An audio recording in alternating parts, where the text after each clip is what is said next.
And we're back. Well, it wasn't easy, and it certainly wasn't an easy watch. But Liverpool topped the league after beating Wolves 2-1 tonight at Molineux.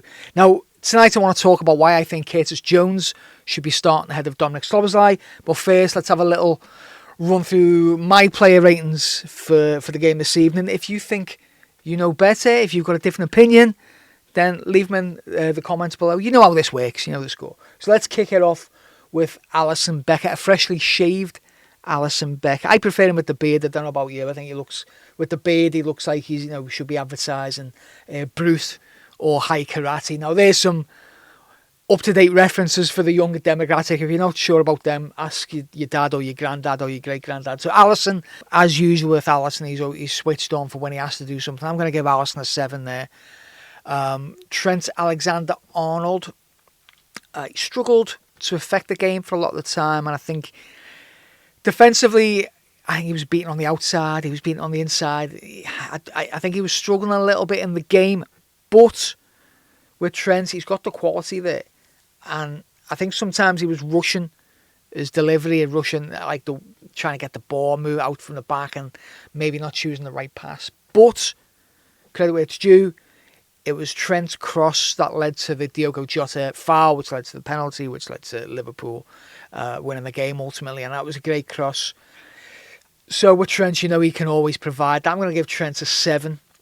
Moving across one, centre-back wise, Ibrahima Konate, he thought he should have had player of the match in the Sky post-match interview. I don't think Arne Slot agreed. I don't think anyone can really agree with that, even though his goal was fantastic. So the good parts of his performance, the header for the goal. You want to see a bit more of this from Konate because he's so good in the air when he's attacking the ball, and it was brilliant. So much power. He leaps into the air. Everything about it was fantastic. Great cross by Jota, by the way. But obviously you can't ignore the bad of tonight's performance, which was basically his mistake leading to the Wolves goal. Ball comes across, and maybe some people might suggest that Van Dijk is at fault there, but I don't think he is. I think he's kind of shepherding the ball into an area where he doesn't think there's any danger, and there shouldn't be, because Konate is in control of the situation. So here, it's a combination of either poor decision making and a lack of physicality. So the poor decision making, I think if you're going to try and shepherd the ball out or shepherd it back to your goalkeeper or do whatever, you've got to be sure. And if you're not sure, just take the throw in, take the corner, take whatever. Play it safe. He doesn't do that, and it backfires on him. But it backfires on him because of his lack of physicality. He's dominated in that position where he shouldn't, because he's built like a god. The physique on the fella. He's about 18 foot tall, and the shoulders on him, and he's a pure athlete. And there's no way he should be getting dragged anywhere as easily as he did. And he's used to the Premier League now. He knows what can happen. So I think maybe there was also just a little bit of lack of kind of composure there. He's lost his concentration slightly, and he's allowed that situation to happen. The goal happens there. Fair play to the lad. He recovers really well, and he's involved in a number of blocks and good defensive situations there. One really good one when Trent has turned it inside, and Konate comes across and blocks the ball for what I think was definitely going to be a shot on target, and obviously that could have been an equalising goal.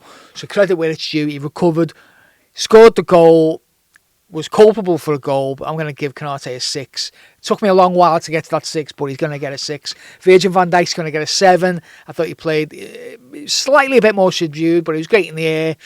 He was kind of equal to everything that was thrown at him. Typical Van Dijk performance. So yeah, 7 for Van Dijk. Andy Robertson on the left. All action, all physical, all this kind of stuff. He was up to the challenge. I mean, like a lot of the Liverpool team, his distribution was maybe a little bit underwhelming. It wasn't quite happening for him. But he was there all the time, and I think it was another great performance from Andy Robertson, a player that a lot of people thought was saying is finished this season and past his best, but I think he's been really, really impressive so far this season. So 7 for Robbo. Gravenberg was kind of part of a double pivot, single pivot. It was kind of changing as the game went on there. I think he was really good. He's a 7.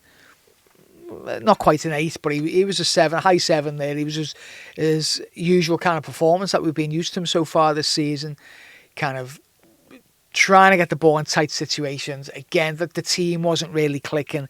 The midfield kind of dynamic wasn't really working. So it was limited to what he could do, but he was good on the ball. He's easy on the eye when he's on the ball. He uses his body really well.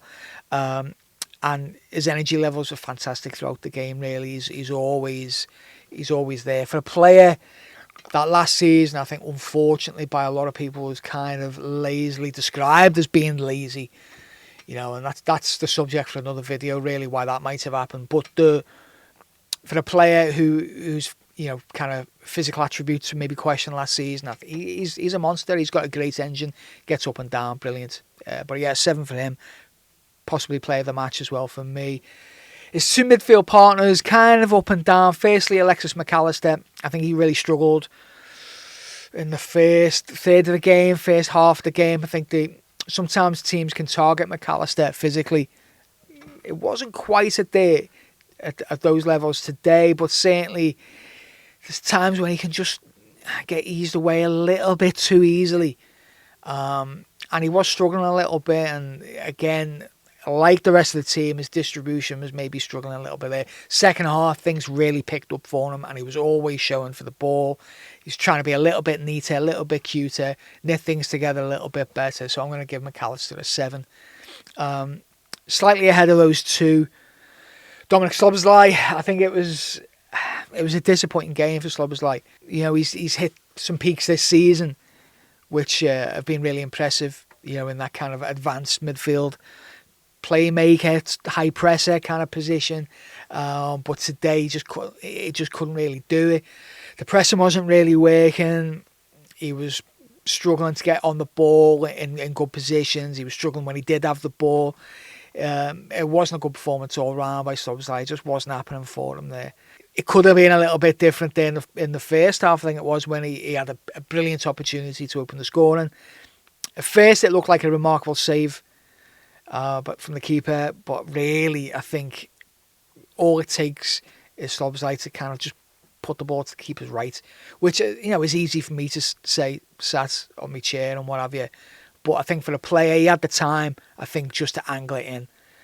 So much of the goal to aim for. I think really he's got to be doing better as a player who should really have an eye for goal. I think he had to do better there. So anyway, Szoboszlai 6 for me. Attacking 3, Luis Diaz. He was trying. It wasn't really happening. I'd like to have seen him be a little bit more direct at times. Obviously, Liverpool maybe trying to be a little bit slower and build up these days. But sometimes you think, well, when it's not quite happening, I think you need certain kinds of players and certain kind of player profiles to try and make things happen for you. And Diaz is one of those players. You can make something out of nothing. So it wasn't quite happening. He did also try one audacious little bit of control in his own penalty area on the volley, which nearly ends up, really, really bad. So yeah, that's Diaz. I think he did okay, but we maybe just needed to see him a little bit more. 6, probably similar to Mo Salah on the right there. He was in a good little physical battle there, and he's up for it. I think when defenders want to have a physical battle with Salah, he's up for it because he's so strong. And he was doing all right. It wasn't quite happening for him with his distribution. There's one particular moment near the end when Curtis Jones I'll get on to that in a moment, but he pressed the ball, Mo Salah gets the ball, and it just needs Mo Salah to do a fairly simple pass back to Jones in the centre, and it didn't quite happen. And that was kind of key for what was happening. But again, he's always showing for it there, and he stepped up for the penalty, which I thought he actually looked a little bit nervous with the penalty, but he stepped up. Maybe it turns a 6 into a 7, or maybe it's a 6.5. Let's give him a 6.5. No one's getting halves apart from Mo. He deserves it. And then Diogo Jota. Again, it wasn't quite happening for him, but he's there. He's persistent. Now, one of the key moments of the game, obviously, is the penalty, which was a foul on Jota, and that was like about 3rd or 4th time Jota had been in similar positions in trying to get across defender, Hadn't quite happened for him on the other occasions, but you know with Jota, he'll keep going, and he'll keep trying. He did it. It was a clear foul. I think Jota is looking for it. He knows what's about to happen. In fact, if anything, he's kind of inviting it on.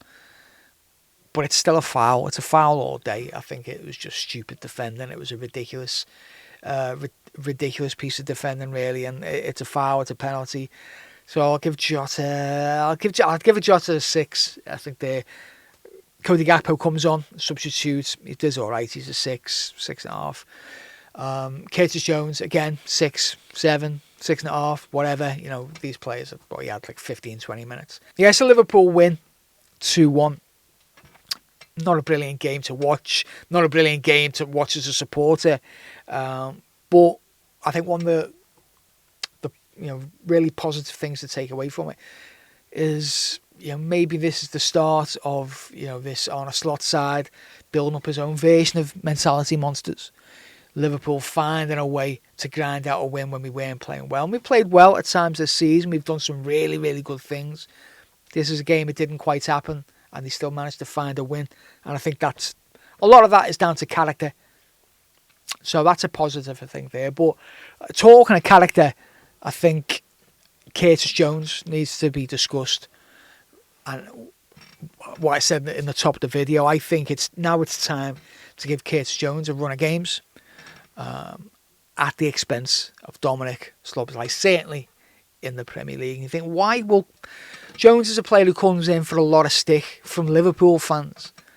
Why? I'm not quite sure. Maybe we sometimes see this with players who come through the ranks, local players who come through the ranks, and they're not glamorous. They're not the big marquee signings. So ultimately, I don't think consequently, I don't think they're given the same amount of chances, same amount of time by fans. Fans want to see, as I say, the marquee signings. They want to see them do well. The local players are a different prospect. Young players are a different prospect, and because you're seeing them laying on the job.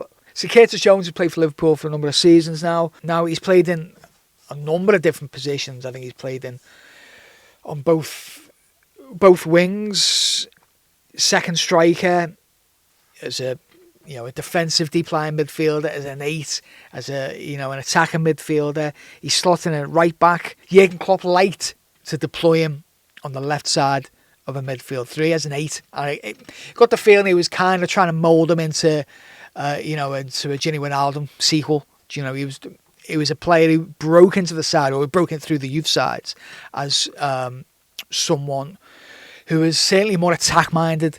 Someone who's an attacking midfielder, who was playing wide left, and he's done that for Liverpool. He's come out on the left. I mean, if you remember scoring that fantastic goal against Everton in the FA Cup, that really marked his arrival. I think that was coming in from the left there. And he's played there plenty. He played in that, as I say, that left side, the number 8 role plenty. And we've seen him play as the kind of the second player in the double pivot. He's done that for England under 21s quite a bit. He's done it a little bit for Liverpool. Not much, but a little bit. I think where he's got to be playing for Liverpool is in that advanced midfield role. Call it the number 10 if you want. I think it's not quite painting a full picture of what Slaughter wants from a player from there. At the moment, we've got Szoboszlai. He's a hard runner. He's a presser.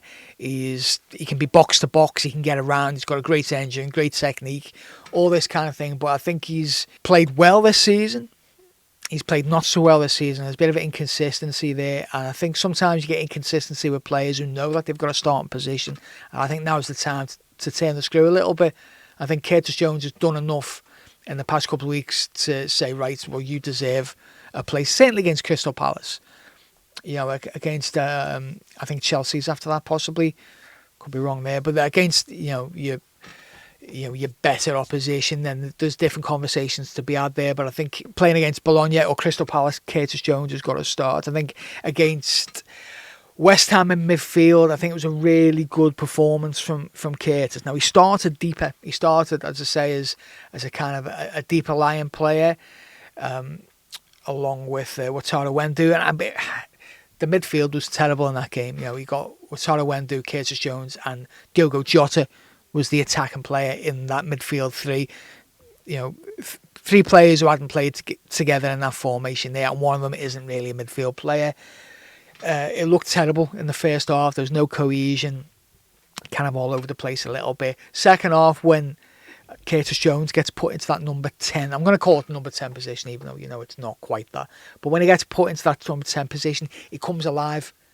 When he can get the ball and drive, when he's got slightly less defensive responsibilities, and he's being asked to be less of a steady Eddie possession player, which he can do. He can be a water carrier. He can keep hold of the ball. He can recycle possession. He can do all that, but he's got more to him. He's got a drive in him. He can carry the ball. He can eat up yardage, and he can lay it off a creative pass. He's got a shot in him. What he hasn't got is bags of confidence. He's not the most confident player in the world, which is surprising really, because when he came into the side, he was known as being a kind of a cocky young kid. And I don't think he's had that coached out of him, but he's been coached into a more all-round better player. And as I say, under Jurgen Klopp, as one of his primary functions is recycling possession, keep hold of the ball, and giving the ball to the more effective players in the team. But I think the time, and under this setup here, where that midfield three is slightly different than what we've seen under Klopp's, I think really that number 10 position is, at the moment, Curtis Jones' most effective, or could be his most effective position. I think you're going to get more out of him there than you're going to get him as second man in a double pivot, or a number 8. I think in games at home or games against lower opposition, I think it's a no-brainer. You've got to give him a go and give Szoboszlai a rest, maybe. I don't know whether he needs a rest at this point in the season, and maybe that's not what I mean, but mentally, maybe he needs to know that he's in for a fight, he's in for a bit of competition, because we've seen what's happened so far at left wing. We've seen Cody Gakpo and Luis Diaz fighting it out for left wing starting place, and for the most part, their performances have been incredible. They've scored goals, they've got assists, and they've raised the game and answered a few questions from where they were both at last season. And I think if you can do that around the pitch with more and more positions and more players, then that's obviously going to be to your advantage. And I think that's what you've got to do with Jones and Szoboszlai, and say, right, lads, here's where you're fighting it out for. Go for it. Prove to me who's the best player for that position this week. Go for it. I think across the team, maybe in certain positions, that's not going to be possible. I think across the front three there is, because you've got 6 players all going for 3 positions. Centre-back, less so there. But I think in the game today against Wolves, when Robertson came on, you saw Joe Gomez coming on instead of Tsimikas. So maybe Gomez has now moved ahead of Tsimikas there in the pecking order. So yeah, I think there's positions there where competition for places can improve the level of the players that we've got in the squad so far. Let's see what happens with that. But Liverpool, feels good to say, only a few games in, a long way to go. Arsenal looking a bit tasty as well there. Man City dropping points, but for right now, Liverpool top of the league. Up the Reds.